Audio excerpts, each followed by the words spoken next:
Before I went to seminary, I was a very active user of Facebook. And having gone through seminary and then been a part of parish life, I have not quite used Facebook so much. I like to go with quality, not quantity.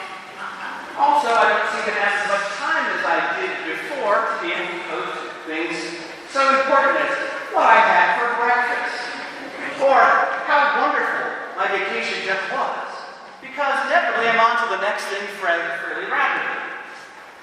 It seems to me, though, that if we look at Facebook, we would find that Facebook is a rather poor judge of reality. No one is posting on Facebook, "Today was a rather mediocre day where I didn't do all the things I wanted to do, and I'm going to go to bed tonight feeling not quite so happy about myself." These are not Facebook posts that we tend to read a lot, are they? One of my best friends from seminary recently posted about 850 words, and to know this guy, he makes me look like a shy wallflower. But he posted 850 words of truth. He's been dying. He's been having a hard time with it. He's associated his worth with the number that comes up on the scale. He's reached a plateau and he can't seem to get over it. And he's been asking for prayer so that he can continue on that path to making himself feel better and more well and more whole. It was the first time in a very long time that I saw what was really going on inside someone's heart being posted on Facebook. And Jesus, in our passage this morning, gives us an idea not of what the gloss-over reality of Facebook seems to be, but what is real and what is true about us. This people honors me with their lips, but their hearts are far from me. In vain do they worship me, teaching human precepts as doctrines. He's saying this to the Pharisees. Now, I got to tell you, the Pharisees are getting a bit of a bum rap here, and I'd like to debunk the myth that the Pharisees, by strict adherence to the law, are trying to earn their way into heaven, or earn their way into a more righteous relationship with God. How the Pharisees viewed this was that the law was a gift, that they were the chosen people to receive this gift, and that by ordering their lives around the gift of this law, that they were indeed trying to align themselves with God's will for them, with living fully into this giftedness of God's chosen people. Observance of the law was for them to be a witness to the other nations. Observance of God's law to be a witness to the other nations about the glory of God. And they took very seriously the calling that Israel should be a priestly kingdom. They themselves were the priests. But they needed to be holy, and they wanted everybody else to be holy too. However, we run into some problems with that, and Jesus points them out. We humans have always had a need for a sense of order to feel secure. Ever since the first of us gathered into tribes and groups, we've wanted to have some sort of a pecking order. We wanted to have some sort of rules by which to live. And that is fine. That's natural human tendency. That's what we do. We need laws to recognize and to define community. And sometimes we need doctrines to articulate our beliefs. In order to know what you believe, you say, "I believe this, but that means I don't believe that." You're making a distinction. And those doctrines are okay too, for the most part. We run into trouble, I believe, when we start to hold those up as the truth about everything, to the exclusion of anything else being able to be let in, to the exclusion of letting other people believe and join in with us. Now, for the Pharisees, I was trying to think this week about what this would be like in our culture. For people to come in and say, "You're not washing your hands." It would be like if you went to an O's game and we didn't sing the national anthem. Forget not standing up, forget not raising the fist, forget taking the knee. The washing of hands and living into the law was ingrained as a part of showing who you were as the people of God. We sing the national anthem to show who we are as Americans, right? And I don't know about you, but I would really miss that. And so the Pharisees pick up on this little detail and go, wait a minute, you're not living into what should be. And they point this out. Jesus, however, is onto something different. He's not just into the finger wagging that the Pharisees are doing, but he's turning the tables on them and he's saying something more deep. something that has more meaning to it. Jesus is concerned with our right relationship with ourselves, in relationship to us, right relationship with our neighbor, and especially the right relationship with God. And he's concerned about what separates us from that love of God. And my brothers and sisters, the evil intentions of our hearts separate us over time from the love of God. There is not one person in this room that does not have an evil intention of their heart. If you were, you be Jesus, and please let me know if you are, because I've got a couple of questions for you. Jesus is not concerned what we put into our bodies. He's concerned about how our hearts act, which is good because I love basic. But Jesus is concerned about our hearts, that thing that directs our thoughts, our words, and our deeds. That part of us that will either bring us closer in our relationship with God or help to drive us farther away from that loving relationship with God. And to examine our heart, to examine who we are, to examine the very fiber of who we are and why we do the things that we do and why we have the ideas and the decisions that we make is hard work, but it is essential. And it is the work we need to do if we are to follow Jesus. And I think that we would rather focus on the mundane because facing the own sins that stain our hands can be so very painful. Witness the pain that the Roman Catholic Church is going through right now with Cardinal Carrick. Opening up that story and examining those sins is hard work, but necessary work to be done so that things like forgiveness and love and charity and mercy and justice can be accomplished. Those are the works of God. I think if I had to narrow it down to a top 5 list of the failings of Christianity, this next one would certainly be on the list.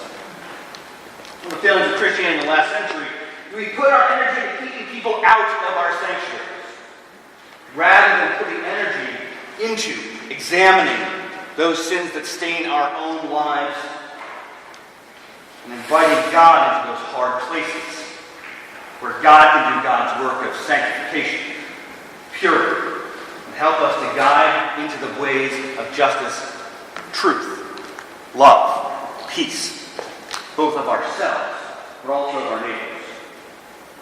If we want to examine the heart of our religious faith, we must be willing to explore honestly whether our attitudes and actions reveal genuine love of God and compassion for others or not. In the end, it comes down to, do the things we do with our heart provide exclusion or inclusion? What ways do we exclude people from coming closer to God and inviting them into the love, care, compassion, justice, and mercy of God? Do we look at the dirty fingernails of our homeless brothers and sisters and think to ourselves, they don't belong in our sanctuary? Do we hear the child crying in church and whisper to one another, children shouldn't be allowed in worship? We need to get real with ourselves. We need to get real with our relationships, with who we are and what is in our hearts. I think we also need to get real with what we prioritize in our lives. We need to get real clear about how we choose or don't choose to live into right relationships. How we choose or don't choose kindness over cruelty, compassion over condemnation. And my brothers and sisters, the good news is we have opportunities multiple times every day to examine where we choose what we choose to do, where we choose what we don't choose to do, and why. Christ urges us to examine our own defiled hearts rather than our neighbor's dirty hands.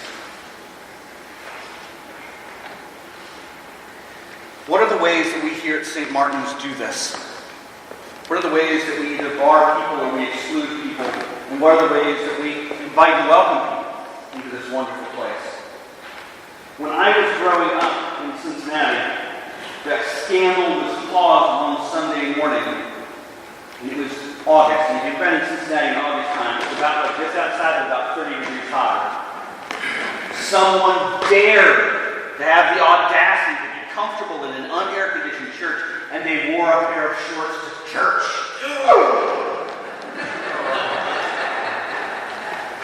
There was a whole 3 or 4 pews around the person where no one wanted to sit near them. What were they doing wearing shorts?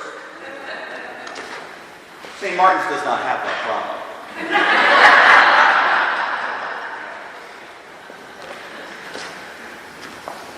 What we need to do is to look around to see who are the people of God who are here, but to notice especially who are the people of God who aren't here this morning.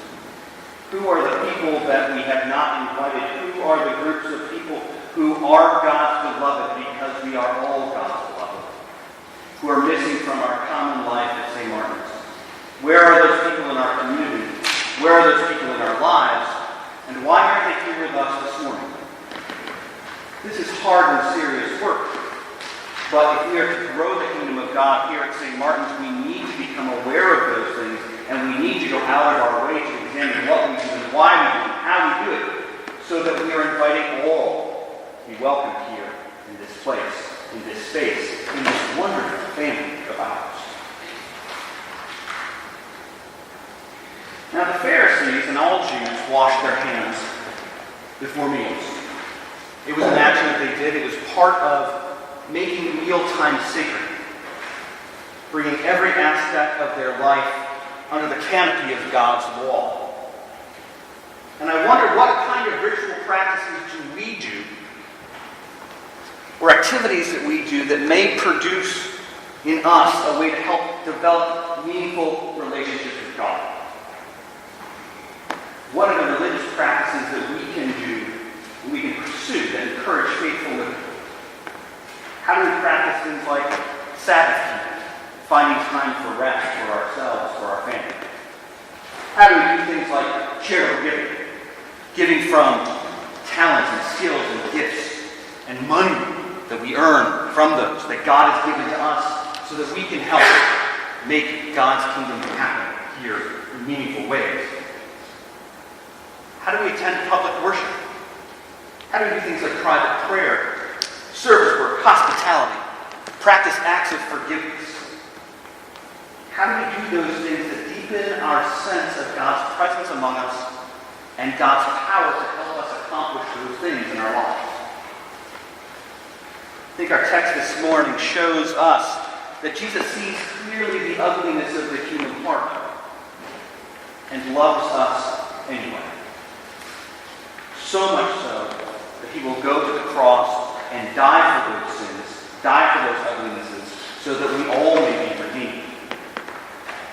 Jesus shows us what true faithfulness is by daring to touch those who are other, the lepers, the tax collectors, the prostitutes, by actually going to them and saying, "Look, the kingdom of God has come near to you." This good news exerts a claim on our lives, my brothers and sisters, to follow in the way of Christ. And following Jesus is not about separating ourselves from those considered less holy or unclean. Following Jesus means that, like him, we get our hands dirty, serving others, caring for others, especially for those the world has cast aside. In the end, true faithfulness is not about clean hands, but a heart cleansed and a life shaped by a radical, self-giving love